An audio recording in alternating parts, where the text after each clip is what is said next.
तो हम लोग अब देखते हैं गैर पारंपरिक ऊर्जा स्रोत में, जिसमें सौर ऊर्जा, पवन ऊर्जा, ज्वारीय ऊर्जा, तरंग ऊर्जा, भूतापीय ऊर्जा, बायोगैस और जैव गैस इत्यादि आ जाते हैं। अब देखिए गैर परंपरागत ऊर्जा स्रोत क्या है। तो गैर परंपरागत ऊर्जा स्रोत वैसा स्रोत है जो कि पुनः समाप्त या जल्दी समाप्त ना हो सके। परंपरागत स्रोत है जो जल्दी समाप्त हो जाता है, जिसके बारे में अभी हम लोगों ने पढ़ लिया। तो बाय द वे अगर ये समाप्त हो जाए तो फिर हम किस चीज पे आश्रित रहेंगे, इसलिए हमें गैर परंपरागत स्रोत के बारे में भी जानना जरूरी है। तो कह रहा है कि पारंपरिक स्रोत पर ज्यादा दिन तक हम निर्भर नहीं रह सकते, कोयला पेट्रोलियम कभी भी समाप्त हो सकती है, लेकिन गैर परंपरागत स्रोत है, ऊर्जा स्रोत है, भूतापीय ऊर्जा स्रोत है, ये सारे चीज जल्दी समाप्त होने वाला नहीं है। तो इसके बारे में भी हम लोग सोचना होगा, इसका भी हम लोग तैयारी करके रखना होगा। तो कह रहा है कि गैर परंपरागत ऊर्जा स्रोत का विकास बहुत ही अधिक आवश्यक है, क्योंकि गैर परंपरागत ऊर्जा स्रोत में बायोगैस, सौर ऊर्जा, पवन ऊर्जा, ज्वारीय ऊर्जा, भूतापीय ऊर्जा, तरंग ऊर्जा, जैव ऊर्जा इत्यादि महत्वपूर्ण है। भारत में इस समय विश्व के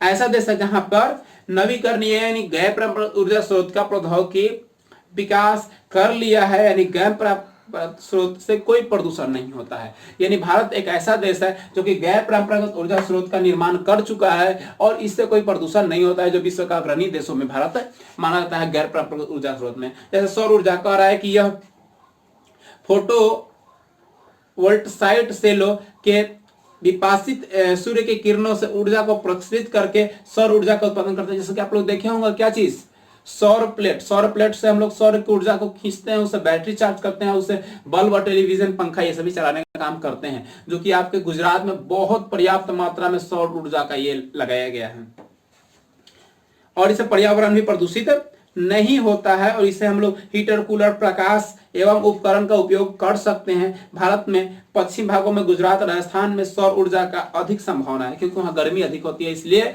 वहां पे सौर ऊर्जा प्राप्त करने की अधिक संभावना है। अब दूसरा ये पवन ऊर्जा है। पवन ऊर्जा के बारे में देखते हैं।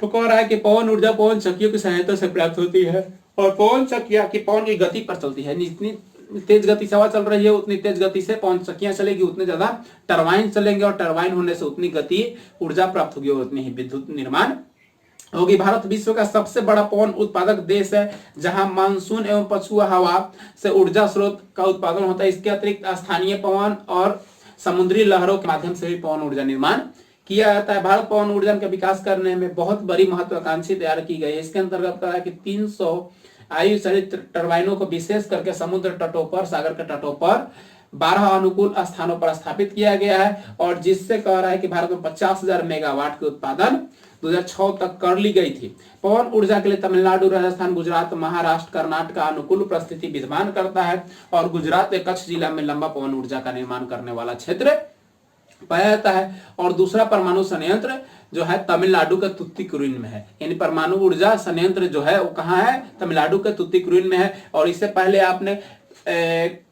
कुड्डनकुलम परमाणु ऊर्जा भी देखा था, जो कि तुत्तीकुरिन बंदरगाह के नजदीक था, जो तमिलनाडु में। एक मूवी में दिखाया तुत्तीकुरिन के बारे में, आप लोग देखिएगा। उसमें 5,000 करोड़ शायद रुपया चोरी करता है, कोई साउथ का मूवी है, उसमें है, इसमें जिक्र है तुत्तीकुरिन बंदरगाह का। ज्वारीय एवं तरंग ऊर्जा जो कह रहा है कि समुद्र ज्वार एवं तरंग ऊर्जा को जल में गतिशीलता प्रदान करता है, इसमें अपार ऊर्जा होती है। यानी भारत में 8,000 से 9,000 मेगावाट जो उत्पादन होता है, सॉरी 80,000 से 90,000 है, 80,000 से 90,000 जो मेगावाट उत्पादन होता है जो तरंग ऊर्जा से होता है, जिसमें खंबात की खाड़ी अनुकूल स्थान रखती है। यानी खंबात की खाड़ी से तरंगीय ऊर्जा के माध्यम से बिजली निर्माण किया जाता है, जिसमें 70,000 मेगावाट ऊर्जा का उत्पादन अभी तक किया गया है, जो कि गुजरात के कच्छ जिला और सुंदरवन से भी इसका स्थान पर निर्माण किया जा सकता है। अब कह रहा है भूतापीय ऊर्जा, जो कह रहा है कि यह ऊर्जा पृथ्वी के उच्च ताप से प्राप्त होता है, जो कि भूगर्भ में, यानी धरती के अंदर जो मैग्मा और लावा का जो पठार है जो कि क्रोड में है। आप लोग को धरती के बारे में, पृथ्वी के हम बताए थे कैसे ज्वालामुखी कैसे फटती है और कैसे कौन कौन सी परत होती है, किसमें क्या बताया गया है, कौन में कौन सा तत्व पाया जाता है, क्या क्या चट्टानें होती है, कौन चट्टान में क्या पाया जाता है, सारी चीज बताया है, उसी से रिलेटेड ये है। तो कह रहा है कि पृथ्वी का जो भूगर्भ यानी धरती के नीचे जो मैग्मा निकलता है उसमें अपार ऊर्जा नियंत्रण करने के लिए होता है, जो कि वो गर्म होता है और गर्म झरने शक्ति प्रदान करती है। और हिमाचल प्रदेश के कह रहा है कि मणिकरण में भूतापीय ऊर्जा संयंत्र स्थापित की गई है और दूसरा लद्दाख में स्थापित किया गया है। पहला कह रहा है कहाँ पे है, पहला हिमाचल प्रदेश में और दूसरा आपका लद्दाख में, दो आपकी भूतापीय ऊर्जा का निर्माण किया गया है। अब देखिए बायोगैस एवं जैव ऊर्जा। तो कह रहा है ग्रामीण क्षेत्रों में जो अपशिष्ट पशुओं के मल एवं मानव जनित अपशिष्ट होते हैं उसे घरेलू कार्यों में जो उपयोग नहीं होते हैं उसको क्या करते हैं, एक कुआं खोद कर उसके अंदर हम लोग डालकर पशुओं के गोबर से गैस तैयार करते हैं, जिसे भारत में गोबर गैस प्लांट के नाम से जाना जाता है। और जिससे किसानों के लिए ऊर्जा एवं उर्वरक भी प्राप्त होता है, जिसके कारण से हम लोग क्या कर सकते हैं, घर में खाना पकाने के लिए विद्युत के काम के लिए और अन्य भी कामों के लिए और गैस ऊर्जा का उपयोग करते हैं, जिसमें कूड़ा करकट और पर्यावरण को भी दूषित, मतलब कूड़ा करकट बाहर नहीं रहता और पर्यावरण भी दूषित नहीं होता है, सब उसी के अंदर हम लोग उसी कुएं के अंदर डाल देते हैं, जिससे बहुत सारे गैस निकलते हैं और गैस के कारण क्या होता है, भोजन पकाने का भी काम आता है और हमारे यहाँ विद्युत उत्पादन लाइट के लिए भी काम आता है और पर्यावरण को भी कोई नुकसान नहीं पहुंचाता है। कचरे से ऊर्जा बदलने की यह परियोजना दिल्ली के ओखला से शुरू की गई थी, यानी सबसे पहले कहां शुरू की गई थी, ओखला से। दिल्ली के ओखला से सौर ऊर्जा या जैव ऊर्जा का शुरुआत किया गया था। सौर ऊर्जा एवं जैव ऊर्जा बहुत से कह रहा है कि अब शक्ति संसाधन का संरक्षण, यानी शक्ति संसाधन का संरक्षण हम लोग कैसे कर सकते हैं, तो कह रहा है कि इसके लिए क्या है, शक्ति जो क्या है बहुत ही संकट में है, यानी बहुत ज्यादा उपयोग कर रहा है, दोहन कर रहा है, तो समाप्त हो सकती है, इसके लिए संरक्षण इसका बहुत जरूरी है। तो पहला कह रहा है ऊर्जा का प्रयोग के लिए मितभाषी, यानी ऊर्जा संकट से बचाने के लिए प्रथम ऊर्जा का उपयोग धीरे धीरे करनी चाहिए और तकनीकी के विकास करके मोटर गाड़ियों में इस तेल का ज्यादा उपयोग न हो सके, यानी कम उपयोग हो, ऐसा करना चाहिए। आवश्यक के अनुसार बिजली को रोक देना चाहिए, जितना आवश्यक है उसके बाद उसका उपयोग को रोक देना चाहिए, दिन में लाइट को बुझा कर रखना चाहिए, जो काम न हो उस काम के लिए बिजली का उपयोग नहीं करना चाहिए। फिर कह रहा है कि ऊर्जा का नवीन क्षेत्रों का खोज, यानी ऊर्जा संकट के समाधान की दिशा में परंपरागत ऊर्जा के नए क्षेत्रों का अन्वेषण किया गया है। इस दिशा में कह रहा है कि भारत ने 1970 में काफी तेजी दिखाई और नए पेट्रोलियम एवं प्रकृष्ट गैसों का भंडार खोजा और अरब सागर और कृष्णा गोदावरी और राजस्थान के क्षेत्रों में पेट्रोलियम प्राकृतिक गैसों का पर्याप्त स्रोत मिला, जिससे सुदूर संवेदी सूचना का उपयोग किया जा सकता है। यानी कहा गया कि नए नए उत्पादनों का खोज करना होगा, जहां पर पेट्रोलियम कोयला आपको प्राप्त होने का आपको शंका है वहां पर उत्पादन कीजिए और इसके लिए आप यंत्रों का खोज करके इसकी जानकारी प्राप्त कीजिए, ताकि आने वाले समय में जो पहले से स्थित है वो समाप्त हो जाए तो उसकी जगह पर उसका उपयोग कर सकते हैं। अब कह रहा ऊर्जा के नवीन वैकल्पिक संसाधनों के लिए, कह रहा वैकल्पिक ऊर्जा के लिए पारंपरिक एवं गैर पारंपरिक ऊर्जा स्रोत दोनों सम्मिलित हैं।